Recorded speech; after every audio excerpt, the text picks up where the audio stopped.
রাহিম ঢাকা শহরের এক সাধারণ পাড়ায় বেড়ে উঠেছিলেন, যেখানে তার ঘনিষ্ঠ পরিবারের ভালোবাসা ও উষ্ণতার মাঝে তিনি জীবনের প্রথম শিক্ষা লাভ করেছিলেন। তার পিতা শুধু অভিভাবক নন, বরং একজন আদর্শ ছিলেন, যিনি রাহিমকে উজ্জ্বল ভবিষ্যতের স্বপ্ন দেখাতে উদ্বুদ্ধ করেছিলেন। জীবন আশায় ভরা ছিল, যতক্ষণ না একদিন হঠাৎ করেই দুর্যোগ তার পথ ধরে এল, প্রিয় পিতার আকস্মিক মৃত্যুর খবর। সেই সংবাদ রাহিমের জগতকে ভেঙে দিয়ে দিল, তাকে দুঃখের সমুদ্রে নিমজ্জিত করে ফেলল। সপ্তাহের পর সপ্তাহ তিনি শোকের অন্ধকারে হাঁটছিলেন, অভিভূত ও হারিয়ে গেছেন, ভাবছিলেন যে জীবনের কোনো অর্থ আছে কিনা। অবসাদের মাঝে রাহিম নিজেকে প্রশ্ন করতে লাগলেন, তার জীবনের আসল উদ্দেশ্য কি। কিন্তু গভীর অন্ধকারের মাঝে তার পিতার কণ্ঠস্বরের এক ঝলক স্মৃতিতে ফিরে এলো, কখনো হাল ছেড়ে দিবে না, জীবন যা কিছুই নিয়ে আসুক না কেন। এই স্মৃতি রাহিমের দুঃখকে শক্তিতে রূপান্তর করার কঠিন যাত্রার প্রথম পা হয়ে উঠল। শোককে নিজেকে পঙ্গু করতে না দিয়ে রাহিম সিদ্ধান্ত নিলেন, তার পিতার স্মৃতিকে সম্মান জানাতে তার বেদনাকে পরিবর্তনের চালিকা শক্তিতে রূপান্তরিত করবেন।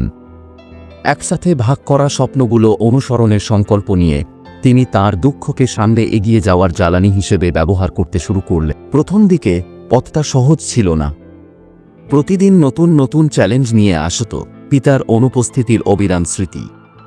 তবে রাহিম বুঝতে পারলেন যে তার শোককে লক্ষ্যভিত্তিক কর্মে রূপান্তরিত করা এক প্রকার নিরাময় হতে পারে।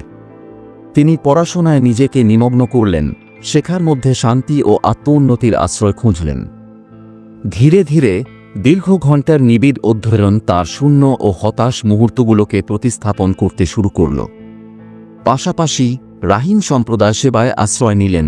তিনি একটি স্থানীয় স্কুলে স্বেচ্ছাসেবী হিসেবে কাজ শুরু করলেন, যেখানে অভাবী শিশুদের সমবেত দেখা যেত।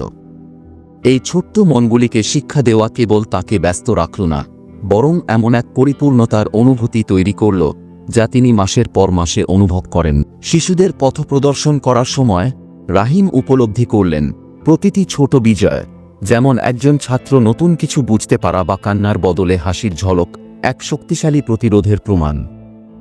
যত বেশি তিনি অন্যদের সাহায্যে নিজেকে নিয়োজিত করলেন, ততই নিজেকে নিরাময় করতে পারলেন। তার একসময় ভারী বোঝা দুঃখ ধীরে ধীরে শক্তির একটি উৎসে রূপান্তরিত হতে শুরু করল। প্রতিটি পাঠ ও উৎসাহবাণী তাকে নতুন উদ্দীপনা দিয়েছিল, যেন তার পিতার আত্মা এই নতুন পথ ধরে তাকে নির্দেশনা দিচ্ছে। সময় এগিয়ে গেলেই রাহিমের পরিবর্তন তার আশপাশের সকলের কাছে স্পষ্ট হয়ে উঠল।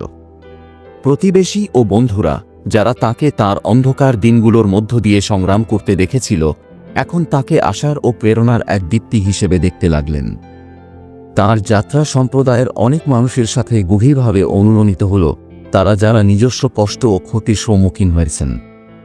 রাহিমের গল্প আমাদের মনে করিয়ে দেয় যে দুঃখ জীবনের শেষ নয়, বরং এটি জীবনের জটিল বুননে এক অবিচ্ছিন্ন অংশ, যা গভীর ব্যক্তিগত বৃদ্ধির শিক্ষা দিতে পারে। আজ রাহিম নিজেই উদাহরণ হয়ে দাঁড়িয়ে আছেন কিভাবে দুঃখকে শক্তিতে রূপান্তর করা যায়। তার যাত্রা শেখায় যে জীবনের সবচেয়ে কষ্টকর মুহূর্তগুলোকে বৃদ্ধি ও পরিবর্তনের সুযোগ হিসেবে পুনর্নির্মাণ করা যায়।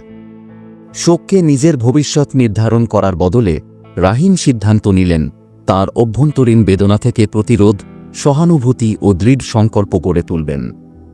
নিজের উন্নতি ও সেবার প্রতি তার নিবেদন শুধুমাত্র পিতার স্মৃতিকে সম্মান জানায়নি, বরং তার সম্প্রদায় জুড়ে ইতিবাচক পরিবর্তনের ঢেউ সৃষ্টি করল। রাহিমের গল্প একটি শক্তিশালী আহ্বান সকলের জন্য, যারা ক্ষতি ও হতাশার সাথে সংগ্রাম করছেন। যদিও জীবন কখনো কখনো অত্যন্ত কষ্টদায়ক মনে হয়, কিন্তু আপনার ভিতরে এমন এক শক্তি বিদ্যমান যা আপনাকে উঠে দাঁড়াতে সাহায্য করবে। আপনার দুঃখকে গ্রহণ করুন, তা থেকে শিক্ষা নিন, এবং তা আপনাকে একটি উজ্জ্বল ও উদ্দেশ্যমূলক ভবিষ্যতের দিকে নিয়ে যাক। প্রতিটি পড়া চোখের জলে রূপান্তরের সম্ভাবনা আছে, এবং প্রত্যেক হতাশার মুহূর্তে এমন এক প্রতিরোধের বীজ রয়েছে যা ফুটে উঠতে অপেক্ষা করছে। আপনার দুঃখকে শক্তিতে রূপান্তর করুন এবং আপনার যাত্রাকে মানব আত্মার শক্তির প্রমাণ হিসেবে তুলে ধরুন।